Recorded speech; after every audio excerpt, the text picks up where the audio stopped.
जा रहे थे। चलिए देखते हैं, टेंस है हमारे पास, है ना। देखिए टेंस अगर हम लोग क्लियर करते हैं तो टेंस से जनरली क्या बनता है। अभी हम लोग नरेशन को ख़त्म किए हैं, फिर से इसका रिवीजन करते हैं।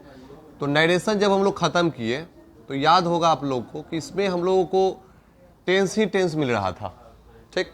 जैसे कि simple present, simple past, simple present continuous, past continuous, मतलब टोटल इसमें टेंस समाया हुआ था। कब कौन सा टेंस होगा तो उसको किस में परिवर्तन करेंगे हम। तो ये बात हुआ, हमारा नरेशन का बात हुआ। अगर एक और चैप्टर हम लोग इस क्लास में पढ़ेंगे, इस ग्रामर के सेक्शन में पढ़ेंगे, वॉइस पढ़ेंगे, ठीक है। तो वॉइस जब भी आएंगे उसमें भी टेंस का नियम का बहुत ज़्यादा ज़रूरत पड़ेगा हमको, ठीक। और हर चीज़ में टेंस का ज़रूरत है, लेकिन ये दो कम से कम अगर बनाएंगे हम लोग, अगर बनाते हैं अगर इसमें हम, तो टेंस का ज़रूरत पड़ेगा। तो टेंस तो कंप्लीट होना ही चाहिए अंग्रेजी को पूरे अच्छे से मजबूत करने के लिए। और बहुत लोग पहले से, हम जब बच्चे थे तब से लोग कहते हैं लोग कि अंग्रेजी का रीड यही तीनों होता है, टेंस, वॉइस और नरेशन। टेंस, वॉइस और नरेशन अगर हम सही से पढ़ लिए, सीख लिए। देखो पढ़ते हैं हम लोग, सीखते नहीं है। पढ़ते हैं का मतलब क्या हुआ, हम लोग स्ट्रक्चर को हमको रटने की आदत लगी हुई है। स्ट्रक्चर अगर लिख दिया जाए बोर्ड पे टेंस पे, तो टेंस पे हम लोग को लगता है कि अब स्ट्रक्चर इसको रटना ही पड़ेगा। लेकिन अगर स्ट्रक्चर को हम लोग सही मायने में ढंग से सीख लेते हैं कि आखिर इसको रखा कैसे है, तो एक स्ट्रक्चर रखने से सारा स्ट्रक्चर खुद ब खुद तैयार होगा हमारा, ठीक है। और वो स्ट्रक्चर जो एक होगा वो याद नहीं करना होगा, बल्कि वो आराम से एक को आप कॉन्सेप्ट को समझ लीजिए और थोड़ा सा कॉन्सेप्ट क्लियर रखिए। एक कॉन्सेप्ट सीखिए और बाकी कॉन्सेप्ट को क्लियर रखिए, अपने आप स्ट्रक्चर कॉपी पे लिखाते जाएगा। जहां जो दिमाग में आया कि टेंस का ये प्रकार है, अपने आप हम लोग टेंस का स्ट्रक्चर हम लोग लिखते चले जाएंगे। हाँ, लेकिन बस थोड़ा उसमें ऑक्सिलरी वर्ब का पता होना चाहिए, थोड़ा सा किस ऑक्सिलरी वर्ब आएगा, कौन से टेंस में आएगा, तो कौन सा वर्ब का प्रयोग होगा। ये सब बेसिक चीज़ें हैं जो कि हमको बड़ी अच्छे से जानकारी होनी ही चाहिए अगर टेंस हम लोग को मजबूत रखना है तो। देखिए अगर बात करते हैं सबसे छोटे लेवल का एग्जाम का, तो अगर मैट्रिक की बात छोड़ देते हैं, 10th लेवल का, अगर 12th की बात करते हैं तो 12th में हम लोग का भाई 3, 4, 5 नंबर तक का क्वेश्चन पूछता है। 12th की बात करेंगे हम लोग नरेशन और वॉइस में। टेंस पे हम नहीं कर रहे हैं, हम टेंस तो अभी चर्चा ही नहीं कर रहे हैं। इसमें भी वॉइस हम लोग 12th लेवल तक का बात करेंगे तो 3, 4, 5 तक का हमारा एग्जाम में पूछेगा। लेकिन और हायर लेवल के एग्जाम में जब जाएंगे, कॉम्पिटिटिव लेवल जाएंगे, जैसे कि बैंकिंग हुआ, एसएससी हुआ, एनडीए हुआ, तो ये संख्या दहाई में चला जाता है। दहाई का मतलब 15, 20, 25 तक क्वेश्चन जाते हैं। ये कुछ समय पहले की बात बताते हैं, एसएससी में देखिए, एसएससी में 25 तक क्वेश्चन डाल देता था नरेशन वॉइस से, 25 नंबर तक नरेशन और वॉइस था। अलग अलग की बात कर रहे हैं हम, दोनों मिला के बात नहीं कर रहे हैं हम। 15, 20, 25 नंबर ऐसे पूछता था। लेकिन अब सोचेंगे सर ये पूछता है तो मतलब पढ़ना क्या है, जो आप लोगों ने नरेशन खत्म किया बस वही तो है। नरेशन का भी हम लोग क्लास लेंगे, लेकिन बस वही है अब। लेकिन ये दोनों बन के कहाँ से आया, ये दोनों पता होगा टेंस तो और अच्छे से बेहतर से समझ में आएगा। वैसे पढ़ने के लिए आप रट करके पढ़ सकते हो नरेशन और वॉइस, लेकिन जब तक आपको स्ट्रक्चर पूरा तरह से कंप्लीट नहीं है तब तक बड़ी दिक्कत है पढ़ने में, ठीक है। तो एक बात है, ध्यान से इसको पढ़ना है, एक एक कंसेप्ट को बड़ी ध्यान से पढ़ना है। तो नरेशन वॉइस तो हम लोग देख लिए, ठीक है। अब देखते हैं, जब बात करें हम लोग टेंस का, तो टेंस क्या है। जैसे कि लिखा रहता है हर जगह पे, कहीं पे आप लोग बुक में देखो, कहीं नोट्स में देखो, किसी भी टीचर के नोट्स में देखो, तो टाइम एंड टेंस लिखा होता है। टाइम एंड टेंस लिखने का मतलब क्या हुआ, उसका तात्पर्य क्या हुआ। टाइम एंड टेंस का मतलब यही होगा, सीधा सा समझिए, ज़्यादा अंदर छोड़ दीजिए, कि टाइम एंड टेंस मतलब टेंस से ज़्यादा महत्वपूर्ण कौन होता है हमारे पास, टाइम होता है। इसलिए टाइम एंड टेंस हम लोग बोलते हैं। कहीं भी आप ये नहीं देखोगे टेंस एंड टाइम कहीं पे बोला नहीं गया है, टाइम एंड टेंस ही बोलते हैं। तो तात्पर्य यही होता है कि टाइम का जो हमारे पास महत्व है वो बहुत ज़्यादा है, लेकिन टेंस का कम है। टाइम बदलता नहीं है, समय को बदलने में बहुत टाइम लग जाता है, लेकिन टेंस बदलता है। टेंस क्षणिक चीज़ है, तुरंत बदलेगा।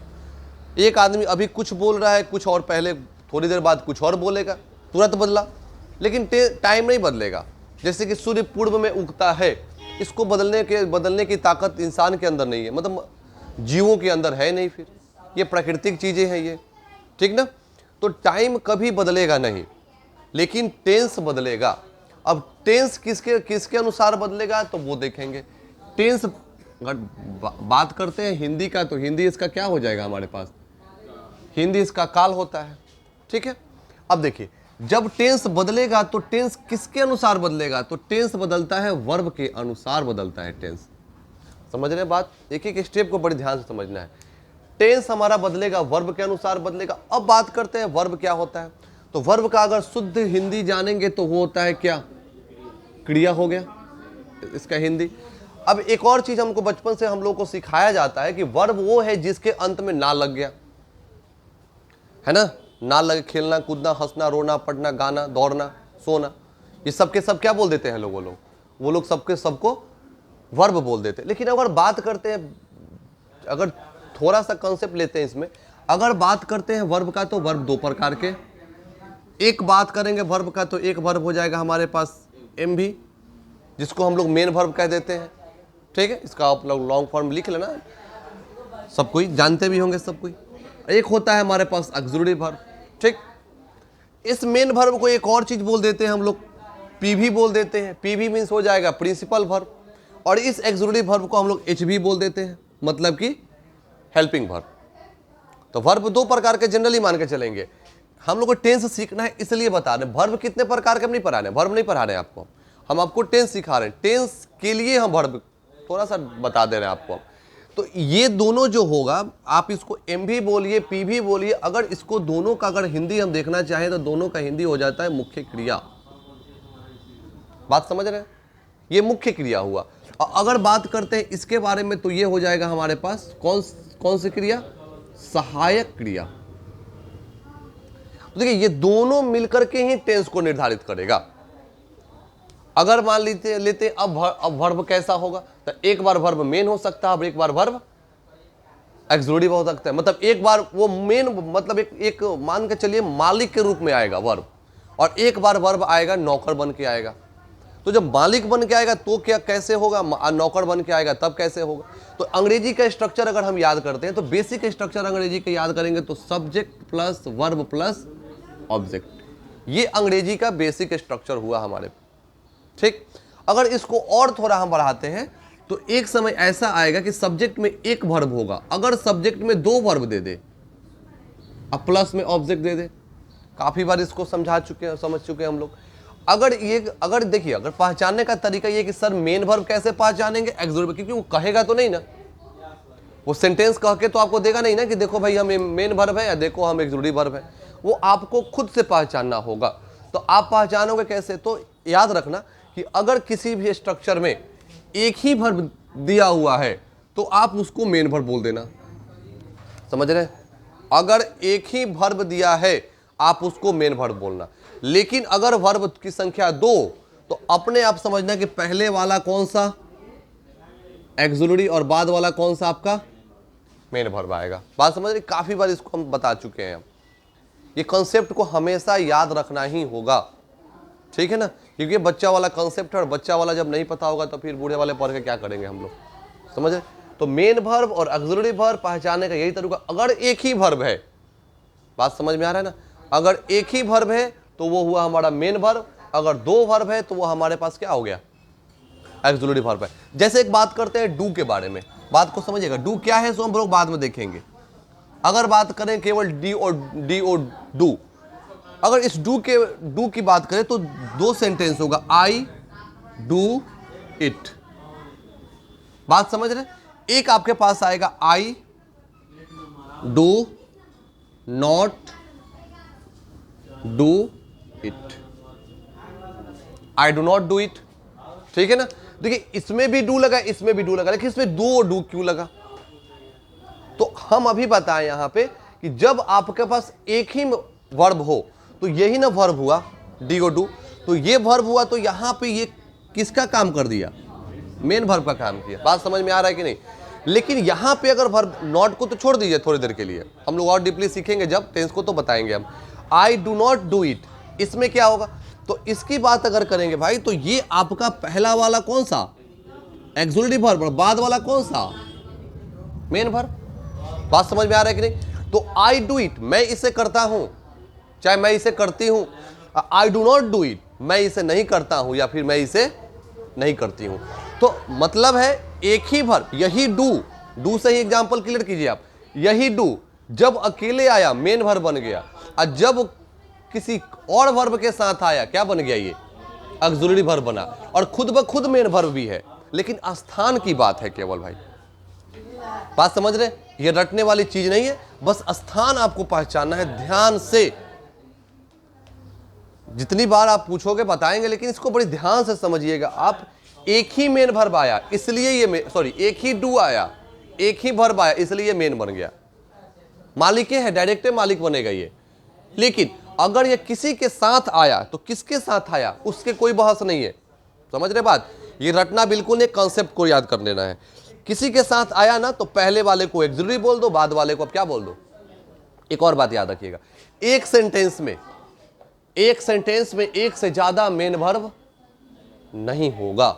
समझ रहे, ऑक्सिलरी वर्ब कितना भी हो सकता है, लेकिन एक सेंटेंस में एक से ज्यादा मेन वर्ब नहीं हो सकता है। कहने का मतलब क्या कि एक घर में एक से ज्यादा मालिक नहीं हो सकता है। नौकर जितना मन करे उतना आप रख सकते हो, ये हमारी जरूरत के हिसाब से होगा। समझ रहे बात ना। तो एक घर में मालिक हमेशा एक, और एक घर में नौकर जितना मन करे उतना हम रखेंगे। ज्यादा मालिक होगा क्या होगा, उठा पटक होगा, है ना। तो इसलिए ये कॉन्सेप्ट हमेशा याद रखना, इसको आप लोग नोट कर सकते हो, या फिर कभी एक बार में आप लोग इसको नोट करना। समझ रहे हो ना। तो ये आपको वर्ब को पहचानने का तरीका होगा। अब देखिए, आप अगर यहाँ पे आते हैं तो देखिए टेंस, ये बात याद रखिएगा कि टेंस को बताने का काम केवल ऑक्सिलरी वर्ब करेगा या फिर एक हेल्पिंग वर्ब करेगा। ये बिल्कुल गलत कॉन्सेप्ट होगा। हमारे पास मेन वर्ब भी बताएगा कौन सा टेंस है, और ऑक्सिलरी वर्ब भी बताएगा कौन सा टेंस है। ठीक है ना। अब देखिए, इसके बाद देखते हैं टेंस कितने क्या होते हैं, कैसे होते हैं। जब बात करेंगे मेन वर्ब या फिर ऑक्सिलरी वर्ब का, तो मेन वर्ब ऑक्सिलरी वर्ब की बात थोड़ी देर बाद करेंगे। ऑक्सिलरी वर्ब पे आइए। ऑक्सिलरी वर्ब की जब बात करेंगे तो सर ये क्या होते हैं, तो याद रखिएगा इसकी संख्या एकदम सीमित संख्या होती है 24।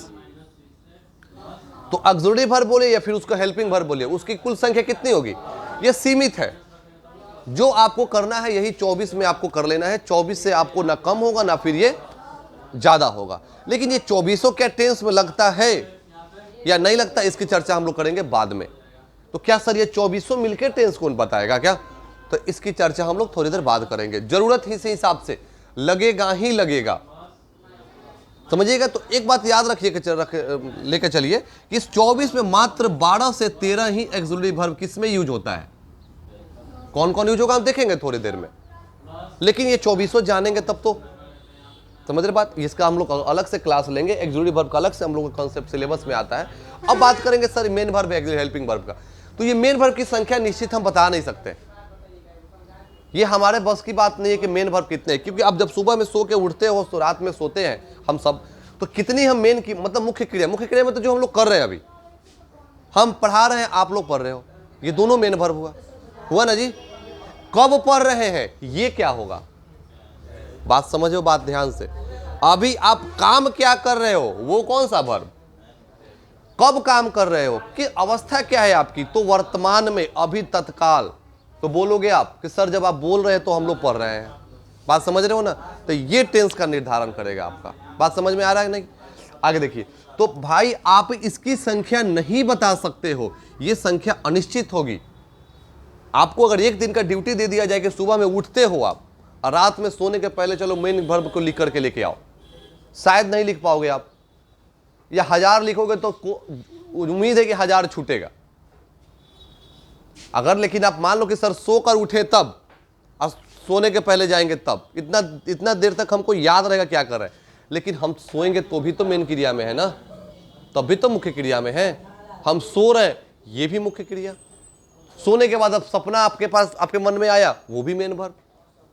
बातों को समझ रहे हो आपकी नहीं, इसलिए बड़ी धीरे धीरे पढ़ा रहे हैं, ज़्यादा तेज नहीं पढ़ रहे हैं आगे हम, क्योंकि इस बार टेंस को क्लियर कर लेना है, टेंस को बार बार नहीं पढ़ना है, बच्चा वाला काम नहीं करना है। समझ रहे बात, इसलिए आप यहाँ पे ध्यान देना। मेन वर्ब बता नहीं सकते हो आप, जो भी आप डिक्शनरी देखते हो, छोटा बड़ा मोटा पतला जो भी डिक्शनरी होता है सबका सब क्या है, मेन वर्ब। समझ रहे बात।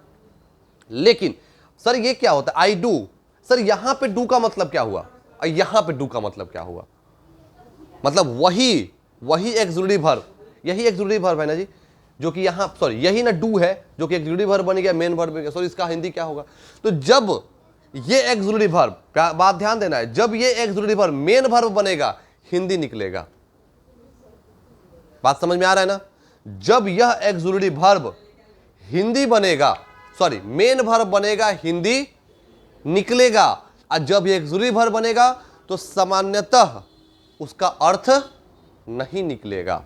जैसे अर्थ ले लीजिए, आई डू इट, मैं इसे करता हूं, तो इसका हिंदी क्या निकला? करता हूं या करना, काम जो करते हो आप। लेकिन I do not do it, कोई अर्थ नहीं निकला। यहां पर करने का अर्थ किसका निकला? ये करना हो गया।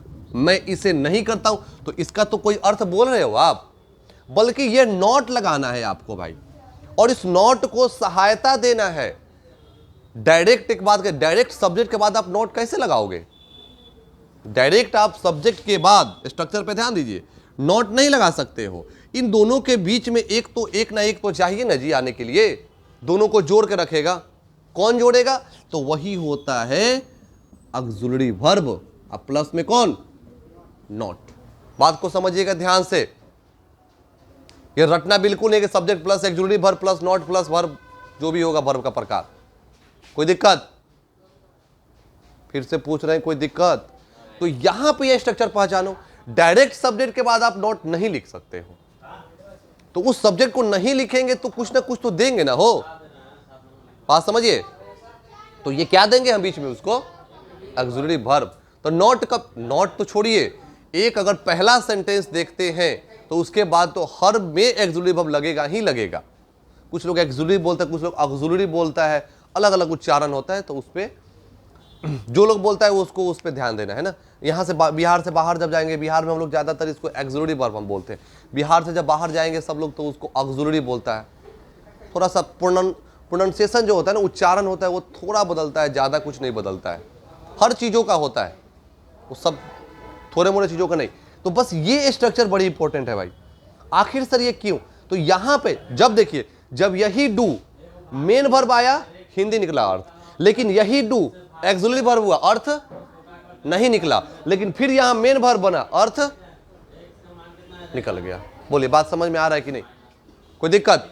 अब देखिए, अब इसके बाद अगर देखेंगे तो सर ये तो 24 हो गया, ठीक है, 12 13 जो भी आएंगे हम लोग थोड़ी देर बाद देखेंगे। हम इसकी संख्या कोई निश्चित है नहीं, लेकिन जनरली हम लोग वर्ब जब पढ़ते हैं तो वर्ब को 5 रूप में हम जानते हैं।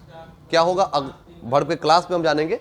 वर्ब को हम जनरली 5 रूप में जानते हैं, जिसको हम लोग बोलते हैं वर्ब 1, वर्ब 2, 3, 4, 5। नेक्स्ट क्लास में हम ये समझेंगे सर कि वर्ब 1 को क्या कहते हैं, वर्ब 2 को, 3 को, 4 को और 5 को क्या कहते हैं। इन सबका नाम भी हम अलग अलग जान लेंगे। समझ रहे बात? ठीक, आगे देखिए 1 और 2, 1 और 2 में कोई कंफ्यूजन नहीं होगा। 1 में तो कोई होगा नहीं, क्योंकि 1 क्या होगा? 1 कोई भी वर्ब जन्म से जो होगा वो कौन होगा? 1 होगा। सिंगुलर प्लूरल पे तो आ ही नहीं रहे अभी। अब सिंगुलर प्लूरल की क्लास थोड़ी देर बाद देंगे, अभी बाद में देंगे हम लोग। वर्ब 1 जो होता है वो कौन सा हुआ? जन्म से ही वर्ब 1 होता है। इसको मतलब कुछ बनाने की जरूरत हमको नहीं। यहां तक दिख रहा है? ठीक है ना?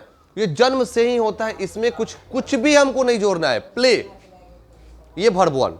बात समझ में आ रहा है कि नहीं? आप लोग अभी सुन रहे हो बड़ी ध्यान से, वो भी कौन? वर्ब 1। हम पढ़ा रहे हैं, वो भी वर्ब 1। जब तक कि इसमें हम लोग को टेंस नहीं समाएगा। कब पढ़ा रहे हैं सर? कब पढ़ाए हैं? ये जब तक बात नहीं आया तब तक वह कौन सा हुआ? 1 हुआ। और 5 में भी कोई दिक्कत नहीं। 5 में जब 5 का कॉन्सेप्ट है कि वर्ब 1 में जब IES जोड़ देते हैं हम सब, तो क्या बन जाता है? वर्ब का 5वां रूप बन जाता है। ये भी सिंपल सा कॉन्सेप्ट है। समझ रहे हैं बात की नहीं? आगे देखिएगा। फिर इसमें हम लोग देखते हैं, अगला देखते हैं वर्ब 4। तो वर्ब 4 भी कोई दिक्कत नहीं। वर्ब 4 में भी वही होगा, वर्ब 1 अब प्लस में क्या? ING। ये भी सिंपल सा कॉन्सेप्ट है। ये वाला हम लोग यहाँ पे देखें तो देखिए, कहने का मतलब क्या हुआ कि अब वर्ब 2 और वर्ब 3 ये हम बाद में समझेंगे, डीपली थोड़ा समझेंगे, थोड़ा सा इसका कॉन्सेप्ट आएगा एक, ठीक है? तो इसमें थोड़ा सा टाइम देंगे हम लोग। देखिए, तो जो भी वर्ब 4 बना या फिर जो भी वर्ब 5 बना, देखिए एक चीज जरूर कॉमन है कि सबको किससे बनाया जा रहा है? वर्ब वन से। आप इसको वर्ब वन कहो या फिर वर्ब भी कहो, कोई दिक्कत नहीं होगा। तो अब बात आता है कि सर ये वर्ब 1 2 3 4 5 कहां पे होगा, किसका बनेगा? यही ना वर्ब वन है जी, जिसका 5 ग्रुप बन गया। बात समझ रहे हो कि नहीं? जैसे कि हम पढ़ा रहे हैं तो टीच पहला, टॉट दूसरा, फिर टॉट तीसरा, टीचिंग चौथा और टीचेज कौन सा? तो यही न टीच बनाया, कई गो? 5 गो बनाया। तो आखिर सर ये टीच क्या होता है? तो टीच क्या होता है, बोर्ड पे ध्यान दो, टीच क्या होता है? मेन वर्ब होता है। तो 1 2 3 4 एक नया बात समझ लो आज, 1 2 3 4 5 हम जो भी बनाते हैं ना, वो सब किसको बनाते हैं? मेन वर्ब को बनाते हैं, या फिर हम प्रिंसिपल वर्ब को बनाते हैं। ये जानकारी हुआ? कोई दिक्कत? तो ये बहुत जरूरी है कि सर 1 2 3 4 5 क्यों? देखिएगा, केवल एग्जाम पास करने के लिए पढ़ने में तो कोई दिक्कत नहीं है, छाप छुप के पास हो जाएंगे हम लोग। छाप छुप का मतलब कि नोट्स से पढ़ लेंगे अगर केवल, तो शायद हम पास हो जाएंगे। किसी भी बढ़िया टीचर का नोट्स ले लो आप, मार्केट में बहुत सा बिकता होगा, आप पास हो जाओगे। लेकिन एक एक कॉन्सेप्ट भी देखना होगा, कहीं हो सके कल हो के कहीं आपको पढ़ाना ही पड़ जाए, कहीं नौकरी ही हो जाए सरकारी टीचर में,